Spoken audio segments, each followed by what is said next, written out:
in presenting casualties of war। इस कहानी की शुरुआत में हमें मैक्स नाम के एक आदमी को दिखाया जाता है जो मेट्रो में सोया हुआ होता है और जब उसकी नींद खुलती है तो वो देखता है कि सामने एक एशियन लड़की बैठी हुई है। वो उसे बहुत ध्यान से देखने लगता है, जैसे उस लड़की को देखने के बाद उसे किसी की याद आ रही हो। यहाँ से कहानी फ्लैशबैक में जाती है। ये वो वक्त होता है जब वियतनाम वॉर चल रहा था। इस वक्त में साउथ और नॉर्थ वियतनाम आपस में लड़ रहे होते हैं। मैक्स भी यहाँ पर एक सोल्जर है जो अपने साथियों के साथ साउथ वियतनाम में वियतकॉन्ग नाम के ग्रुप को ढूंढ रहा है जो इनके खिलाफ हैं। और जब ये जंगल में होते हैं तभी वियतकॉन्ग ग्रुप के कुछ लोग इनके ऊपर हमला कर देते हैं। ये भी जवाबी फायरिंग करते हैं, उनका सामना करते हैं और उन सबको मार देते हैं। अगली सुबह दिखाया जाता है कि सब के सब जंगल से बाहर निकलकर एक गांव में पहुंच जाते हैं। इन सब को आराम की जरूरत है, इसीलिए तय करते हैं कि कुछ देर ये इस गांव में रुकेंगे। इनके जो सार्जेंट होते हैं वो कहते हैं कि सबको अपना ध्यान रखना होगा, सब गांव में फैल जाओ, यहाँ पर भी हमारे ऊपर हमला हो सकता है। और अब ये गाँव में घूमना शुरू कर देते हैं। यहाँ पर गाँव के कुछ बच्चे भी होते हैं जिनके साथ ये अच्छे से बात करते हैं। और तभी एक लड़की मैक्स को आम देती है।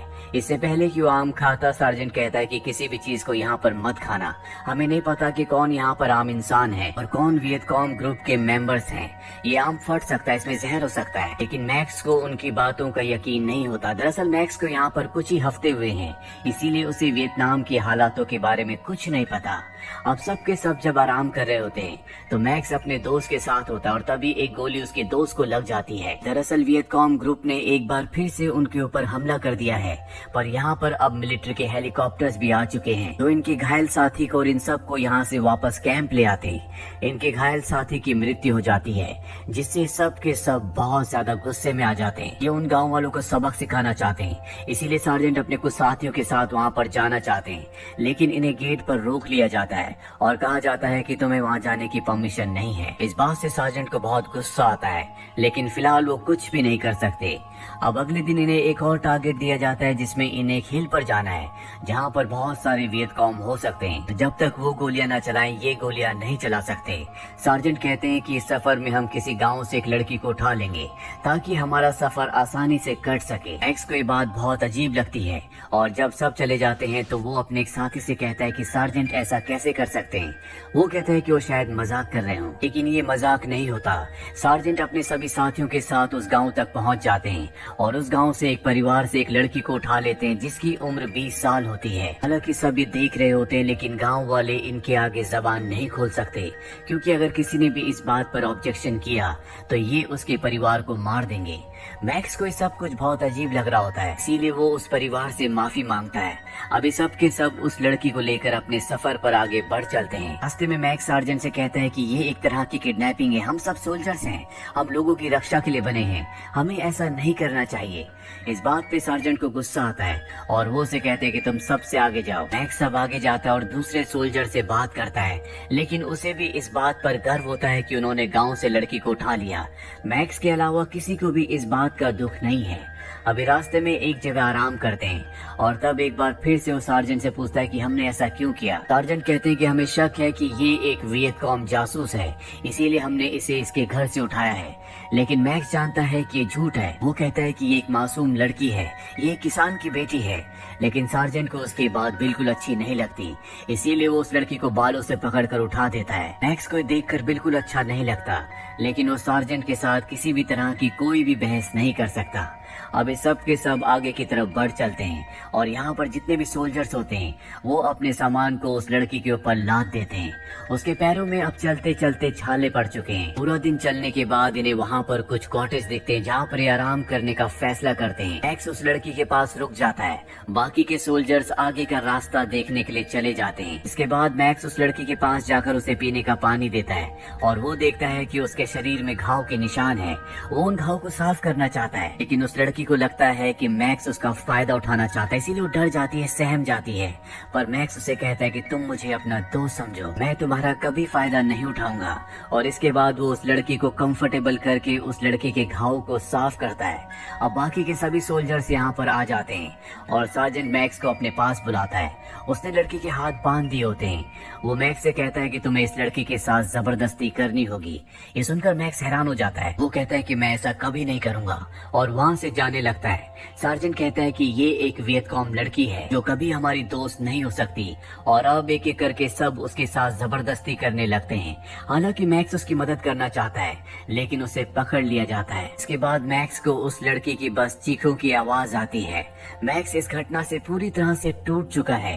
दरअसल वो एक सच्चा सिपाही है। उसने कभी इस तरह की चीजों के बारे में सोचा भी नहीं था, लेकिन अब उसके सामने पूरी हकीकत आ चुकी है। रात को दिखाया जाता है कि सभी के सभी सोल्जर्स अपनी इस हरकत पर बहुत खुश होते हैं। उससे एक सोल्जर पूछता है कि तुम्हें आर्मी में कैसा लग रहा है। वो कहता है कि ये आर्मी नहीं है, ये जानवरों की एक टोली है। आर्मी लोगों की रक्षा के लिए होती है, ना कि उनका फायदा उठाने के लिए। अब अगली सुबह दिखाया जाता है कि सब के सब उस चोटी पर, उस हिल पर पहुंच जाते हैं जहां पर इन सब को आना था, और अब वहां से दूरबीन से देखते हैं जहां पर इन्हें नदी में एक नाव दिखती है। सार्जेंट के अलावा सब के सब वापस कॉटेज में आ जाते हैं, और अब इन्हें एक बार फिर से वापस हिल्स पर जाना है, ये देखने के लिए कि वहां पर कोई मदद आई है कि नहीं। मैक्स को वहीं उस लड़की के पास छोड़ दिया जाता है और सब के सब हिल्स की तरफ निकल पड़ते हैं। अब मैक्स उस लड़की के पास जाता है जो बहुत ज्यादा डरी हुई होती है, वो घायल होती है, वो मैक्स से भी डर रही होती है। मैक्स कहता है कि तुम्हें मुझसे डरने की जरूरत नहीं है, मैं तुम्हारा कभी फायदा नहीं उठाऊंगा, और वो उस लड़की को खाने के लिए कुछ देता है, जिसके ऊपर वो टूट पड़ती है क्योंकि उसने कई दिनों से कुछ भी नहीं खाया। और अब मैक्स तय कर लेता है कि वो इस लड़की की मदद करेगा। वो उसे कहता है कि तुम चिंता मत करो, मैं तुम्हें यहाँ से आजाद करवाऊंगा। उसके बाद वो उसे कॉटेज से बाहर लाता और कहता है कि तुम यहाँ से चली जाओ, लेकिन वो उसके बिना यहाँ से नहीं जाना चाहती। उसे जंग के इस माहौल में किसी के ऊपर भरोसा नहीं है, साथ ही उसे यहाँ के रास्तों के बारे में कुछ नहीं पता, लेकिन अब वो मैक्स के ऊपर भरोसा करती है। मैक्स देखता है कि वो यहाँ से अकेली नहीं जाना चाहती, इसलिए वो तय करता है कि वो उसे यहाँ से निकालेगा और उसे लेकर इस कॉटेज को छोड़कर निकल जाता है। वहीं सार्जेंट को जब पता चलता है कि मैक्स को उस लड़की के पास अकेला छोड़ दिया गया है, तो वो अपने सोल्जर से कहता है कि तुम बेवकूफ हो, जाओ और उस लड़की को वापस लेकर आओ। वो उस लड़की को लेने के लिए कॉटेज की तरफ बढ़ चलता है।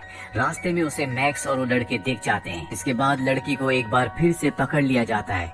इन दोनों को हिल्स पर लाया जाता है जहाँ पर सार्जेंट और बाकी के सोल्जर्स हैं।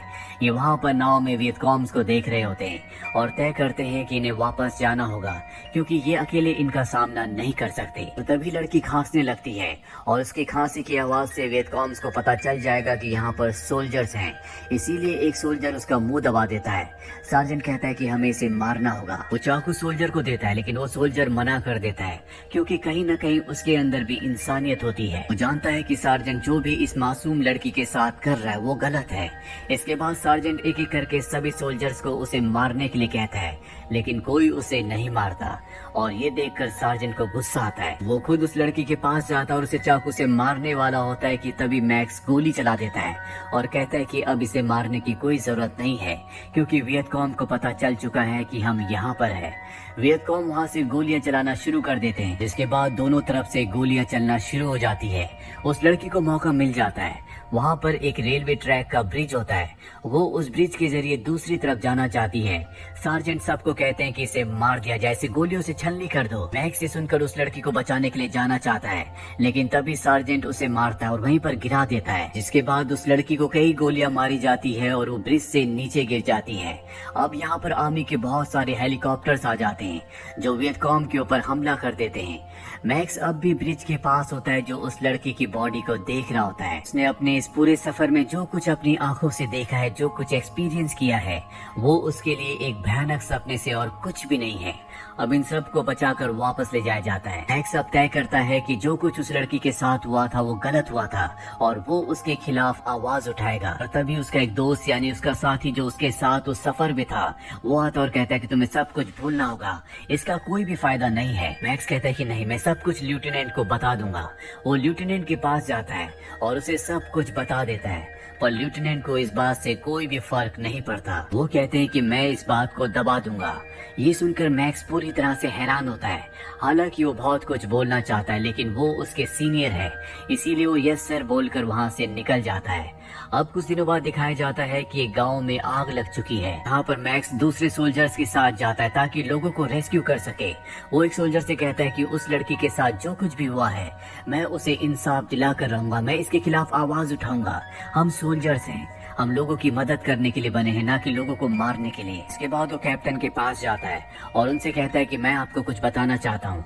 कैप्टन कहते हैं कि लेफ्टिनेंट ने मुझे सब कुछ पहले ही बता दिया है, तुम्हें उन सब बातों को भूलना होगा। मैक्स कहता है कि मैं उस लड़की की चीखें नहीं भूल पाता।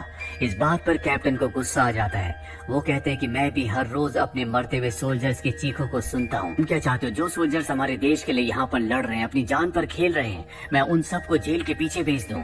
ऐसा नहीं हो सकता। मैक्स कहता है कि यहाँ पर जो कुछ भी हो रहा है, मैं हायर अथॉरिटीज के सामने वो सब कुछ ला कर रहूंगा। वही सार्जेंट को ये बात पता चल जाती है और वो अपने साथियों के साथ तय करता है कि वो मैक्स को मार देगा। वो उसे ग्रेनेड से उड़ाने की कोशिश करते हैं, लेकिन मैक्स को पता चल जाता है और वो अंदर से कूद कर अपनी जान बचा लेता है। इसके बाद वो सार्जेंट के पास जाता है जो पार्टी कर रहा होता है। मैक्स बहुत गुस्से में होता है। सार्जेंट से कहता है कि तुम्हें मुझे मारने की कोई जरूरत नहीं है, क्योंकि मेरी बात कोई भी नहीं सुनना चाहता। अब यहाँ से मैक्स का ट्रांसफर कर दिया जाता है। जाने से पहले एक रात को वो बार में बैठा होता है, बहुत ज्यादा परेशान होता है। तभी वहाँ पर एक सीनियर ऑफिसर आता है। वो उससे कहता है कि तुम परेशान क्यों हो? शायद तुम्हें तुम्हारे घर वालों की याद आ रही है। मैक्स कहता है कि नहीं, और इसके बाद वो उस सीनियर ऑफिसर को सारी बातें बताता है जो सफर में हुई थी। कैसे उसके साथियों ने एक मासूम लड़की को गाँव से उठा लिया, उसके साथ जबरदस्ती की और बाद में उसे गोलियों से भून डाला। बताते बताते मैक्स की आंखों में आंसू आ जाते हैं। वो कहता है कि मैंने उस लड़की से वादा किया था कि मैं उसे कुछ नहीं होने दूंगा, उसकी मदद करूंगा, लेकिन मैं उसकी मदद नहीं कर पाया, उसे बचा नहीं पाया। अगली सुबह हमें आर्मी की एक टीम को दिखाया जाता है जो उसी लड़की की बॉडी के पास होती है। अब इन्वेस्टिगेशन होना शुरू हो गया है। सार्जेंट और उसके सभी सोल्जर्स को बुलाया जाता है, उनसे पूछा जाता है। सब के सब अपने गुनाह को कबूल कर लेते हैं, लेकिन कबूल करते हुए उनके चेहरों पर कोई भी सिकन नहीं होती। उन्हें ऐसा नहीं लगता कि उन्होंने कोई गलती की है। अब यहाँ पर सार्जेंट को बुलाया जाता है। इसके बाद सभी सीनियर ऑफिसर्स उसे बहुत डांटते हैं और अब जिन भी लोगों ने उस लड़की के साथ जबरदस्ती की थी, उसे मारा था, उन सबको कड़ी से कड़ी सजा सुनाई जाती है। सबको सस्पेंड करके जेल भेज दिया जाता है ताकि आगे से कोई भी किसी मासूम के साथ ऐसा ना करे। मैक्स एक अच्छा इंसान है, इसीलिए उसने अपनी अच्छाई के चलते ये नहीं देखा कि उसका कौन अपना है या कौन पराया है। उसने बस सच का साथ दिया और एक मासूम को इंसाफ दिलाया। कहानी वापस प्रेजेंट में आती है जहाँ पर मैक्स अब भी मेट्रो ट्रेन में बैठा हुआ है। उसके सामने वो लड़की होती है। वो लड़की स्टेशन पर उतरकर चली जाती है और तभी मैक्स उसके पीछे से आता है। दरअसल वो अपना स्कार्फ वहाँ पर भूल गई थी। मैक्स उसे उसका स्कार्फ देता है और बड़े ध्यान से देखने लगता है। लड़की पूछती है, क्या मैं तुम्हें किसी की याद दिलाती हूँ? दरअसल वो उसे बहुत ध्यान से देख रहा होता है। मैक्स कहता है कि हाँ। वो कहती है, शायद तुमने कोई बुरा सपना देखा है, लेकिन अब सब कुछ ठीक हो चुका है। इसके बाद वो लड़की वहाँ से चली जाती है और मैक्स एक चैन की सांस लेता है। दरअसल उसने जो भी कुछ किया था उसे उस वजह से अपनी जिंदगी में एक तसल्ली है। अगर वो उनको सजा नहीं दिलवा पाता तो शायद वो जिंदगी भर अपने आप को माफ नहीं कर पाता, वो जिंदगी भर बेचैन रहता। उसने अपने दिल की सुनी थी, उसने सच्चाई का साथ दिया था, इसीलिए अब उसकी जिंदगी में एक संतोष, एक सुकून है। इसीलिए हमेशा सच का साथ देना चाहिए। इसी के साथ वॉर की ये सच्ची कहानी यहीं पर खत्म हो जाती है। ये फिल्म 1989 में रिलीज हुई थी। IMDb पर इसकी रेटिंग है 7.1। उम्मीद करते हैं कि ये कहानी आपको पसंद आई होगी।